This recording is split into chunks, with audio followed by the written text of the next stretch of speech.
Now,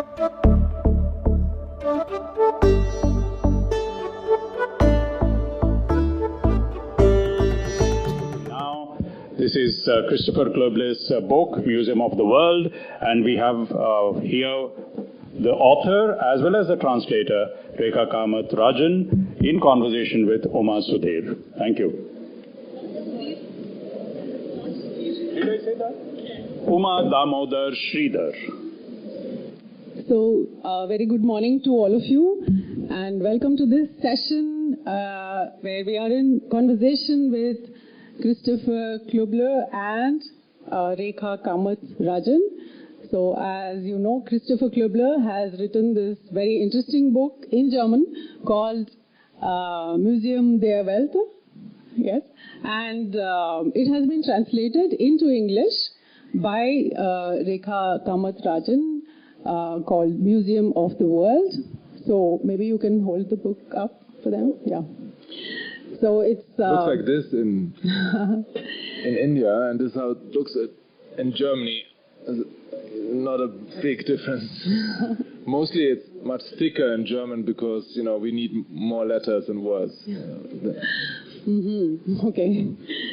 Yeah, so this book is critically acclaimed and presents a very layered story. So at one level, it's the story of this orphan boy called Bartholomew, who accompanies three German explorers, the Schlagentweit brothers, and who is also in a quest for his own identity in a way. So that is one story going on. The other one is the actual story of these three brothers who are explorers, German explorers, who were on India to record the magnetic field in the Himalayas and beyond. So that is another layer going on.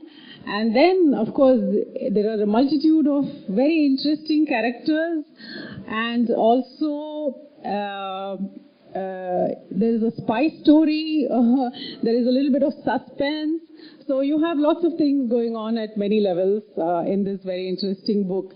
So I will start off straight away by asking Christopher. Actually, you have written this for primarily a German audience, a German readership. Yes. Yeah. So what can you just tell us how you came to this particular topic of the Schlagentweit brothers? And we don't know too much about Germans in India during that time. We know about the French, we know about other nationalities who came to India in the 17th, 18th century, but not so much about the Germans. So why did you pick on this topic? What was your motivation? Okay, thank you so much for the introduction, and first of all also thank you for being here. I'm very happy to return to Hyderabad about I think after 7 years, and I think Hyderabad was one of the first places I ever visited when I came to India, and when I had, after I just had, I had my future wife, so I'm like very happy now to return and actually talk about a book that was also greatly influenced by the whole time that I've been spending here in the last 10 years. So how I came to write this book. I think the one thing was that I just generally, the more I spent time in India and the more I also then spent time again in Germany, that I more and more realized on one level, people don't know too much in Germany about South Asia in general and about the history or anything. And, you know, it's just a few thousand years of history, but, you know, why bother and have 1 hour of history class in 13 years of school, which I, you know, went through. I never learned anything about India, and so I always had this basic feeling like, you know, it's interesting that people have so little of an idea of what South Asia is and about the history. So I felt like I wanted to write something about it. I didn't know what. And then at some point I came across this true story about these, you know, 3 Bavarian brothers employed by East India Company, traveling all over India and High Asia for 3 years, 1854 to 1857.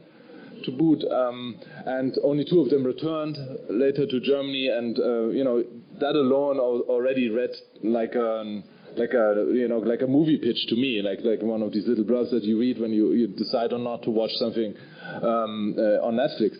So I felt like, okay, this sounds like an interesting story, but I still didn't know how to approach it, and that's when actually the protagonist came in, Bartholomew, who in a way made it much more appealing to me to write that story, because there have been so many books written by people from the West about this part of the world already in the 18th century and in the 19th century, like so many books, and most of them are written with this perspective, of course, of looking through the magnifying glass and saying like, oh, that's all very strange and exotic and very amusing, but now let's go back home. And so I felt like I can't do this again. I can't now. I'm from Bavaria, and I'm obviously white, so I can't be another white guy from Bavaria writing about the white guys from Bavaria going to India. So someone who could have done that 100 years ago. And so when I came across Bartholomew, who is like a 12-year-old orphan from Bombay, and who looks at these Bavarian brothers in a very different way, that helped me approach the book in a refreshing way that made me feel passionate about the story, because he turns the whole thing around, and he turns them into the objects, and he's objectifying them, and he's saying those are very strange beings, and he analyzes their clothing and their behavior throughout the book, and so that suddenly made it much more appealing to me to write this book. Yeah, actually, yes, Bartholomew is the character who really brings this book to life, because he's got a very young, innocent, but also very audacious voice, I think, with some extremely critical comments, very entertaining also on the Bavarian brothers and all that he sees around him. So sometimes I wondered whether you already had Bartholomew, he's such a well fleshed out character. So did you already have Bartholomew in your mind, and you just needed the Schlagentweit brothers to put the whole thing into motion, or was it the other way around? Well, officially and on paper, of course, the Schlagentweits were there first, but at the same time, of course, there's a part of me is certainly also Bartholomew, and there's like a certain way of looking at things. I personally have this, I'm convinced that if in order to be a good writer, you have a really strong connection to your childhood, and I think in general, I think it's good for any human being to keep that connection to your childhood, because we all just at some point decide that we're not children anymore, and now we're grown-ups. But I think a lot of people, when they age, they realize that they feel like I'm officially old. Like I look into the mirror and you feel older and older, but you don't feel like that. You feel like, when is this happening that I now feel like how I'm supposed to feel, like grown up and wise, and I don't know. And that I feel like I don't know if that ever really happens. And I think this way of looking at the world, of looking in a very kind of honest way and a very direct way of looking at things, and then also sometimes maybe even acting on them. That's something that I really appreciate about children and child and narrators, and that's why I felt like I needed someone like him he's a precocious boy, but like someone who on one hand can say something very wise, because other people don't dare to say that, but on the other hand, of course, has also a big part of him is also quite his naivete, because after all, he is only around 12 years old, so how much experience can he have? Yeah. And the book is also, I feel, very strong. Of course, it is a very strong comment on the colonial project. And one is led to question what the Bavarian brothers were doing in India in the first place. And Bartholomew does that very well when he says that, for example, he finds out that Bombay is so many square kilometers and the Malabar Hill is of so much height, and everything is so precisely mapped out. And he says that by gathering this information, it's as if they are taking over India through information. So can you just talk a little about that? Yeah, certainly, that's the whole arch. I mean, the whole book, maybe I should tell this like that, the whole book, that's why it's also called the Museum of the World. The book doesn't have chapters, it has objects. So every chapter is an object or several objects. And what Bartholomew tries to do, his mission that he's on in the book, is he tells us not only the story of this journey, this expedition through India, but he wants to found India's first museum. He says, like, he's looking at the British and he says, like, okay, look at them, they have the British Museum, and they reign over half the world, and they go to all these places, collect stuff, bring it home, put it in a museum, and now if some Britisher goes into the museum in London and looks at the stuff, they are reminded of who they are, namely, a people who rule over half the world. And so he feels like maybe if we have a museum like this in India, then maybe we also know who we are and we can be more united, because he thinks, and I think that he has a point kind of there, that if, the people in India would be more united, they would stand a better chance of not being so much colonized. And so he feels like, I should just collect this museum, which is, of course, an audacious, an undertaking, since he's like a 12-year-old orphan, poor boy. But he has this idea that he brings everything together, then people know who they are, and then we're all united and we're all friends, which is, of course, a bit naive. But so that's why all the chapters are not chapters, they're objects. And what he doesn't know, I think, in this context, is what he doesn't realize is that in the beginning he has more this idea of black and white, like kind of like what you see on the collar, that there's like, there's the bad guys and there's the colonizers and the British. He doesn't call them British, he calls them actually the Wikis, because he feels like, so if they can name us anything and they give our places names, I can also give them names. So I'm just going to call them, not even Victorians, I'm going to call them Wikis. So he thinks like those are the bad guys, the Wikis and the foreign. But certain things are good, like Indians are good, museums are good because it's science. German language is good because I was taught by someone who has taught me a lot about the world. And what he doesn't realize is, of course, that it's so much more complicated, and that, for example, museum is actually a colonial institution, or that, of course, the German language here in this context is used by scientists who are again working for colonial power. So there's no way you can decide whether some of these things are just strictly good or bad. And I think that's also a process that he has to go through throughout the whole book. That's why it's also partly a coming of age story. Yeah. So one more question before I move on to Rekha, which is also a very interesting feature of the book, is the number of footnotes which are found in the book. So normally we don't expect footnotes in fiction, and of course, and since it's a translation, I would have thought that it's the translator's footnotes, but no, it's not. It's actually the character himself who is not explaining anything as such, but passing more comments, some very witty kind of comments in the footnotes. So what made you put these footnotes? Because it is Bartholomew who is speaking anyway, and then we have more footnotes. Well, because he believes that he's writing as scientifically as possible. He thinks like, this, what I'm writing here, this is my, like, in a way, that's his thesis, and so he has the footnotes to explain things to it. But it's funny, with the footnotes now, what happened in the process of the translation, because, the book originally is written in German, but he writes in German, but he writes not for Germans. He writes this book for fellow Indians, or from the Indian perspective. So sometimes when he comes across something he thinks he should explain, that usually is not something Indian. It's something that is from the West or from somewhere else. He says he gives a footnote, like Immanuel Kant is mentioned. He's like, footnote, I have to mention that because most of my people here, they will not know who Immanuel Kant is.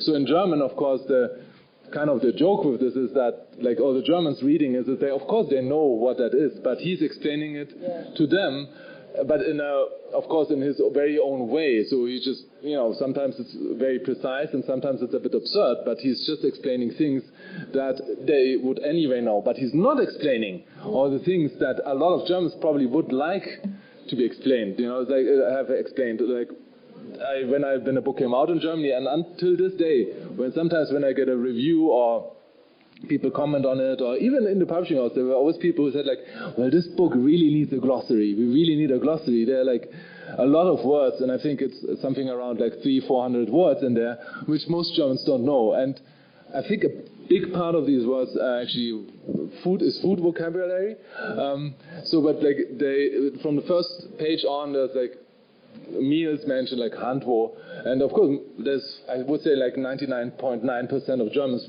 won't know what Handwo is. I've been to places in India where people were like, so what is Handwo? And so they would like that to be explained, but that's the whole point, of course, like the change of perspective, that he is not taking that perspective, and that's why I would never have agreed to have a glossary in there, since we have this perspective by this boy. We are not going to explain stuff to the Germans here. That's the whole idea. Yeah, so that's very interesting, because there are many words which are foreign to the Germans, and there are some words which are foreign to the Indians also, the Indian readership. And then I would like to ask Rekha. So at the end of this book, Bartholomew, who's actually written in German, so he translates it to somebody in Hindi, and he says it feels so right.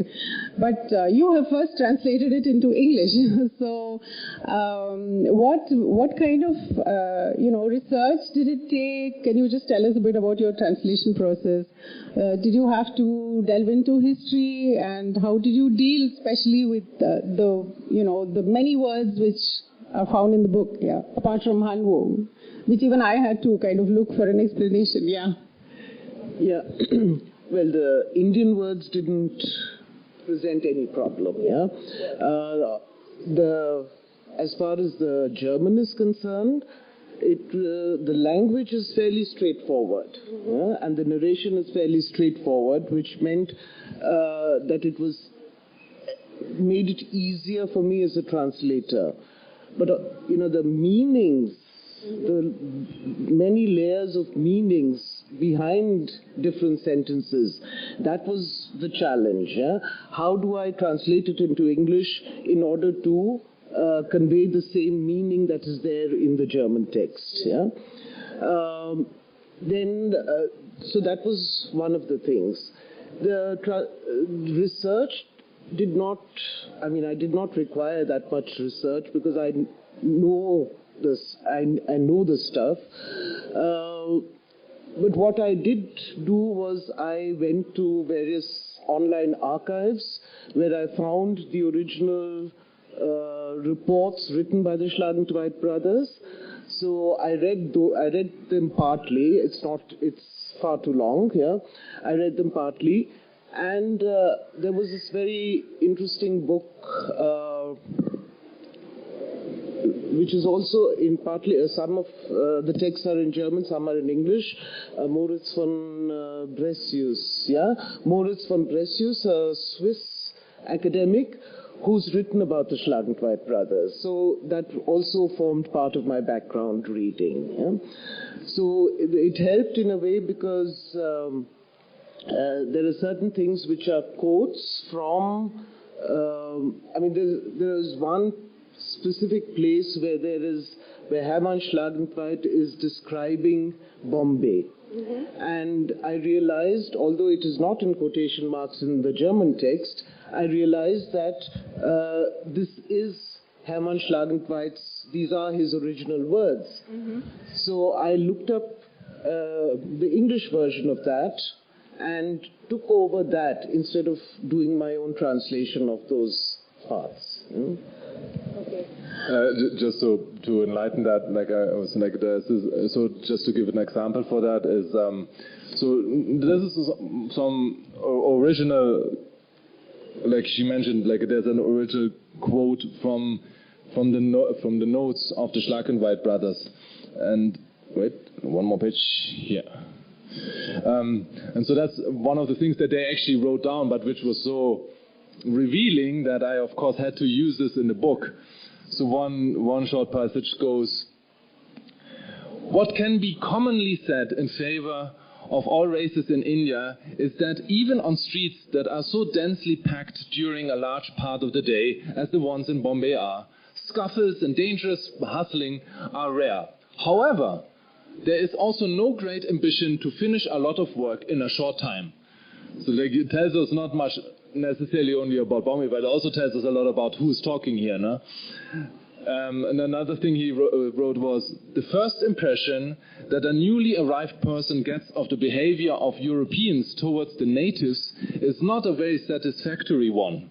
The Europeans seem to greatly overestimate themselves in regard to the Indian Hindus and Muslims. And that's, I found that, for example, so interesting and revealing, because you can do research and read a lot about that time, but it's even more interesting to read from the time where it gets to tell you, like, okay, so there was, for example, a certain awareness of like a hierarchy and of like looking down on other communities. So like obviously if the German comes and looks at the other Europeans and thinks like, oh, look how they treat the Indians, they're not treating them very nicely. It's not just like, those were, in that time everybody was like that and they were not aware of what they were doing. They were very much aware. You could tell that, and he writes that after having been in Bombay for 2 weeks and like just arriving in India 2 weeks there, and that's one of the things he immediately sees. So obviously all the things that nowadays we talk about and try to find out where the roots are, it was all there, and people even in that time knew already. They decided not to pursue that, or not to look deeper into it, or to like criticize themselves, but it was very much there. When you say people, you mean the Germans? Yeah. Oh, okay. Yeah. Well, also other foreigners. Yeah, of course, yeah. Just one more question to Rekha, and I have another question. So you said the language was pretty straightforward, but were there any, do you have any footnotes of your own in the book? No. No, you don't. I don't suppose. Yeah. I mean, I didn't, you see, I didn't think that it merited footnotes of my own. Yeah? But we do translations without footnotes and glossaries, so that we do, as translators, we do have other strategies. So, for example, like paraphrasing, and so did you, for example, I remember you talk about the Gompa, and then next to that you say the abandoned Buddhist shrine. So I was wondering whether it is you who says that, or whether it is Christopher who says that, Bartholomew who says that. No, the question is for you. Yeah, I don't remember that exactly, but I think it was also in the original German. Yeah, okay. See, I don't believe in paraphrasing as a translator. Right. You cannot. You have to remain as true as possible to the author's words also. Yeah, and of course, how you put it across is a different thing, but it's not paraphrasing. Yeah, okay. Or a little explanatory. The best possible English translation of a German sentence. Yes, okay. Yeah. And I feel like the example that you just gave, that something I found very often when I was writing, because on one hand I was like, I don't want to explain too many things, and I think that's something that that was still very much there till I would say in India till the early 90s or something, that there was this expectation that certain parts of the world have to explain themselves to other parts of the world. So if you had written a book that is maybe very locally telling a story in, I don't know, Bihar, and there's certain things I mentioned, and the book is supposed to come out in the US, and they would ask to, you have to have a glossary, you have to explain all these words to us. Whereas, of course, the other way around would never happen. So, if, that can be a super small town somewhere in Oklahoma, and even if that book comes out in, I don't know, in Mongolia, nobody would expect that, this is a very strange and different culture, so please explain yourself to it. That's not the case. We only have that with certain countries or certain cultures. And I was very much aware of that, and so I felt like I don't want to explain anything. But, of course, I also don't want to lose, readers in the sense that they don't understand something really important or essential about the story just because they don't know a certain word, because unfortunately, there's not a lot of knowledge about India in Germany. So sometimes when I felt like, sometimes someone should know something, then I did and did explain that. And like in English, it's not sometimes there anymore because we didn't need it. Like I think I remember that, like for example, with the Marci, like, and I remember that in German, I have like once he says Marci, but then also at some point he says something like an auntie or something. So he used a different word, which would just be used. You would say it's a synonym. And then in writing, it's totally fine to use that. But in German, I felt I should do that because then people think like, okay, she doesn't look like other Marcis. What is a Marci? What is a Marci? And like nobody knows about a Marci. It's in Germany. So sometimes I felt like then it's kind of a chick, but you know, anyway, writing is a chick all the time. You know, like it's like so magic without telling how it works. So actually, it's the other way around. So you have left out. Yeah, I may have left out. I think particularly at that place, I don't think there are many more examples. Yes, because you don't have to translate certain words for Indians because most of it is addressed, whereas you had to do that sometimes, even though consciously you didn't for many of the words. You left it for them to discover, yeah. Another thing, Rekha, which I wanted to say was that I was very happy to see that you were the translator of this book because normally we see European books or American books, no, not American, European books being translated by European or American translators. So rarely one comes across an Indian name. So I was personally, being a translator myself, I was personally very happy to see that. So how did this come about? Can you just tell us? I think it really came about only through personal things. I knew Christopher from earlier, and when I read the book, I told him that I really liked it. And then we were, he was looking for a translator, and I said, would you allow me to do it? And we, we started off that way. But what you say is right, Uma, because it's not always that an Indian translator is accepted, an Indian translating into English is accepted, yeah. But I think now publishing houses are being more open about that, and certainly HarperCollins, I think, never questioned it. I mean, they were given the entire text, and I don't know, Christopher, but I don't think that it was ever questioned. So I think it's really up to the. It's fantastic that big publishers like HarperCollins think it's completely natural that an Indian translates into English. Yes, that's true. And I hope that, this opens up the scope for many Indian translators who are translating actively from European languages into English. But, it never comes about, yeah. So, coming back to you, Christopher, writing from archival writing, transforming archival writing into fiction can have its own challenges. So, on one hand, it's a little easier because the story is all mapped out for you, in a way, because you know where the Schlagenpoets, when they came to India, what exactly they did, and you have all the records. Though, of course, you have turned it the other way around by introducing the character of Bartholomew. At the same time, it can be challenging because you have to stick to a certain, map which is already laid out for you. So how did you negotiate this? Like, for example, you have developed the personalities of these brothers very well. Each of them have a very distinct personality. They have their interpersonal dynamics which is going on, the relationship with Bartholomew. So how much of it was based on your imagination, and how much liberty could you think you could give yourself? Well, to be honest, I also, in the beginning, I thought that it was going to be much more difficult than usual because there's a lot of material, and even if you just put all the Schlagenweisen material aside, we know so much about that period, and especially because of the whole colonization period, there's extensive writing about the time and about, and even nowadays there's so much writing. You could go on and on, read and research. But I realized also that I actually enjoyed working like that because my personal bigger trouble, and I think some writers also feel like that often, is that if you have too much freedom, a lot of people have this issue that that you can do anything. And first that sounds really great, but at some point you realize that's it's not so great that you can do anything all the time, as long as you do it well.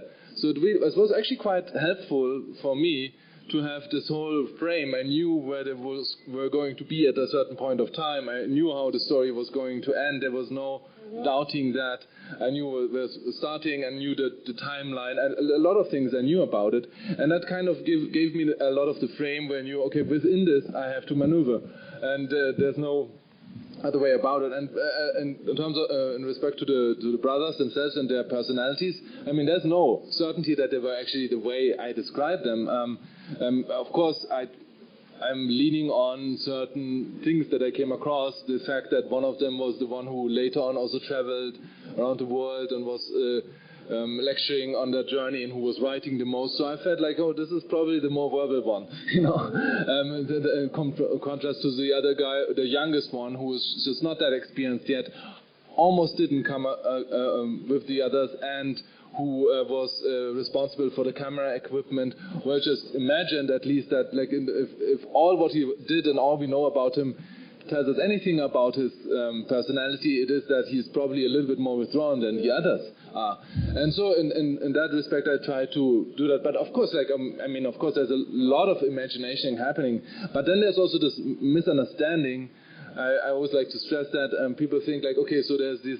That's how the world works. So there's like fiction, and there's non-fiction, or even to an extreme, there's like scientific work. And so like fiction is all that made-up stuff, and it's like full of lies. And then there's like non-fiction, which tells us the truth, And I feel like actually quite often can be quite the opposite, because like in fiction, no matter how much stuff you might make up, is made up. There's a lot of truth in it, and it doesn't really matter if the things happen exactly the way they're describing it, as long as there's a deeper truth to it. Whereas like often in non-fiction, I feel like it tries to sometimes give this feeling or suggest to us that that's exactly how it was, and then you can hold on to something and put it in a box and say like that's how it is. But very often, first of all, it's more complicated than that, and even if non-fiction is done well, in the end, it's just all fiction. And in German, it's very revealing if you look at the words. In English, they are very close to each other, history and story. Whereas like in German, it's the same word. We use Geschichte and Geschichte. It's exactly the same word. And I think that tells us something. I'm not saying like the way history is told is all nonsense and it happens so completely differently. That's not the point. But there's a certain way of looking at history, and there's definitely, we will always have to look at, first of all, who's telling us the history, for example. And I think if you do that, as soon as you look at that, there are very different ways of telling the same story. Everybody agrees that there was a major conflict happened in 1857, and then lots of people died on both sides. Most historians will agree on that, but then you look closer and you see like, okay, so on one side, people call this a mutiny, whereas like on the other side they're like, this is not mutiny, we're not terrorists, this is like a rebellion, this is an uprising. So then suddenly it becomes something positive. So it all depends on who looks at it, and I think that's something that we should never forget, looking at, say, a novel and saying like, okay, now I don't learn anything from that because this is just made up stuff. Like, even if it's made up, there's a lot of truth to it. Yeah, I think that's one thing that really stands out in your book, and that is the perspective. As you said, it depends on who is looking at whom. I mean, is it the Europeans looking at us Indians, or here the Indian is looking back at the European, and that makes for a very fresh perspective. So I have lots of questions, but I think it's time now to open it up to the audience. So if anybody would like to ask any question of Christopher or Rekha, now is the time.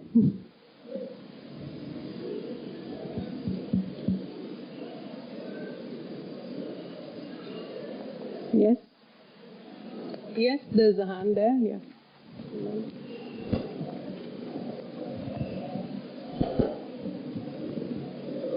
So the word museum sort of thrown us out, that we thought we are going to look at. Sorry, can you speak louder? I'm sorry, I thought it's about museums. But what is this word museum symbolically means in your book? What does And mean? also, you are such a good English speaker.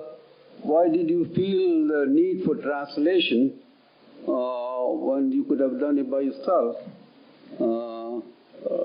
I mean, grammatically maybe you got it corrected, but you have a very good vocabulary as well.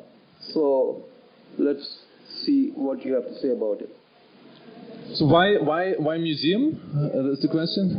The word museum, Yeah. when you look at it, Yeah. my friend was telling me that the world's greatest museum is in Moscow.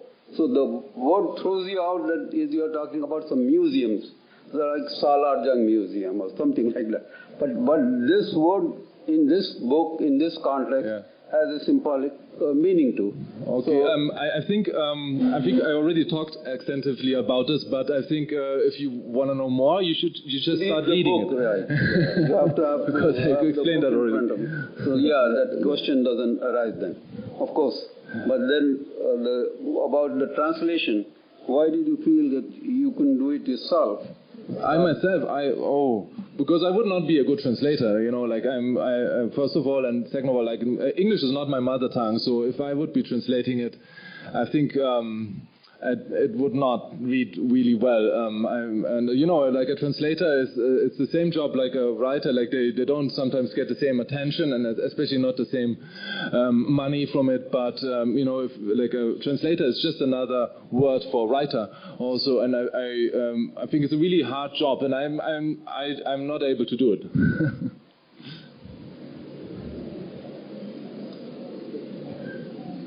Yeah, there's one more question there.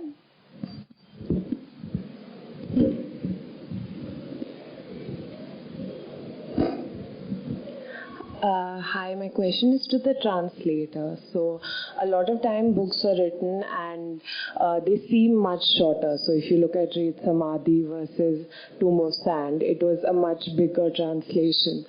So, how much of this translation, like how much of it could be, would you say that the translator adds elements into the translation that, say, the main author may not have? Like, are there elements to the translation that are beyond what is exactly written in the book? Not in this one. Yeah. That's what you have to say officially now. No, I mean, I have not added a word to it. Yeah. I mean, I have only translated the German into English because I don't believe it is the job of a translator. I'm not a professional translator, by the way, yeah? But I don't believe it is the job of a translator to add his or her, to add or subtract from what is written. Although she translated it very professionally. There's a question there. So hi there, Christopher. And I had the same question as this gentleman here. But I spoke to you also last night, and I felt that you have a very good vocabulary and speak the speech in English. But so you could have done it yourself. But anyway, what is your opinion of Indians writing in English? Have you read any books of? There are so many of them, and. Well, I mean, it's just enormous. I mean, I'm always already behind in terms of German writing, and I'm even more so, I guess, in Indian writing. And on top of that, of course, I feel like there's a lot of stuff that I don't even, even if I would like to, I don't get to read, because then there's this whole layer of like Indian languages that is often not translated into other languages. And so sometimes now more and more it's actually happening into English, but not so much directly into other languages. It always has to go via the English. And I think that's something that really has to increase in the future.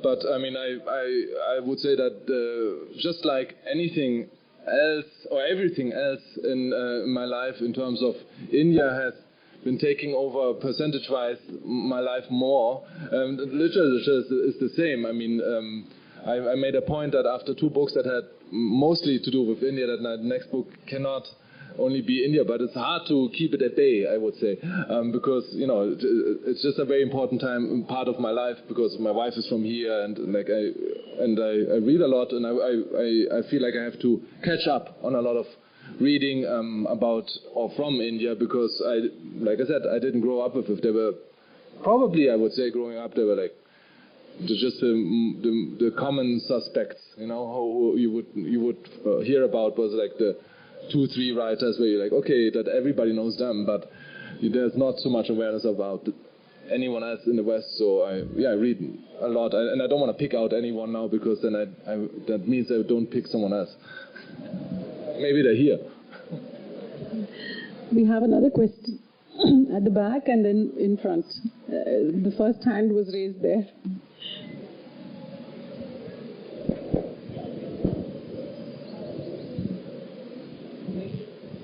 Lovely to have you here. I'm just asking the question from the context also of a writer who's straddling two worlds. Many, of course, but in this context, of course, Germany and India. When you write, do you have an audience in mind? And you are writing in German, so obviously it's for a German reading audience. So how do you deal with that? It is definitely something that an Indian audience will enjoy as much. But when you write, what is your focus? Yeah, I mean, it's a good question. I mean, it's very tempting and dangerous, I think, to think about it too much. I definitely, first of all, I know that I write something in German, so I always have to think about that in the first place. This was a special book in this context because I knew that, I know quite a few people who have Indian roots and who would even be able in German to read the book, such as Rekha. So I knew like, okay, if these people read it, I don't want to make a fool out of myself. So I was keeping also in mind that it would have been actually fairly easy to impress an German audience with knowledge about India, because, as I mentioned before, the bar is very low. Like usually I draw the line as like what I always say. The line I draw is like when people know that the Gandhi family is not related to that Gandhi. If someone knows that, then that's already like quite a bit of knowledge, I feel like, in Germany. Then like I'm impressed then. Yeah. So that's why I knew like I don't have to do much in order to impress in Germany or to like tell something new to Germans. But I always had in mind that I always imagined that if an Indian reader would read the book, that they wouldn't feel like, oh, it's full of stereotypes and colorfully painted elephants or something. So I wanted not to do that, and that's why maybe there was like the bar was much higher in this respect. But in general, I try not to think about it too much. I just have this, I guess, like almost like arrogant view that like if I write it the way I enjoy it, then there will be people out there who will also enjoy it. That I just hope that, and then sometimes it works out, and sometimes I guess it doesn't. But I can't think too much about it, because then you can't really tell anyway. Like you don't know. Nobody knows. If anyone would know, then they would just do that and then just write one bestseller after the other, and that usually doesn't happen. Guten Tag. Hello. Like who is saying to whom while reading any book? So before reading any book, should we have any perspective regarding the book? For example, how a reader can be a neutral reader? Cause for me, it is too hard to be a neutral. I have some earlier perspective regarding any book, any author, any country, people's like British, Indian. Thank you. Sorry, I didn't get the question. What's the next one? How a reader should be a neutral reader? Like, yeah. You don't have to be a neutral reader. Why do you have your own perspective, and that's why that's the nice thing actually about literature, that it's absolutely not neutral. It's totally subjective. I mean, even the stories are totally subjective. Usually it's like a very small world that we are told, and this tells us about something greater, but usually we follow a few characters that stand for something else. But so it's very subjective, and even if you read a book, any reader is very subjective. But that's also the great thing about it, because it's almost like, like the smallest sentence. If I say whatever there was a green carpet like we have here, everyone who reads that sentence in a book will feel and see a different carpet. Some will see a different kind of textile, some will see a different kind of green. So it's almost like with fingerprints. Everyone who reads a book will have a different view a little bit on a book. Maybe certain things people will agree on, but it will never be similar like how if an audience watches a movie, everybody agrees on that's the hair color of the protagonist. So if you read a book, you don't have that, and that's something really special. I think that the great subjectiveness of reading a novel, and I think it's something that you can't take away from literature. Okay, I think we have come to the end of the session. So thank you very much, Christopher. Thank you very much, Rekha, for this very entertaining conversation. Thank you so much for being here. Thank you, audience. And Museum of the World. He will be available, I think, if you want to meet, if you want to continue the conversation. Both Rekha and Christopher. Thank you. Thank you, Christopher, and thank you, Rekha, and thank you, Uma Damodar Sridhar.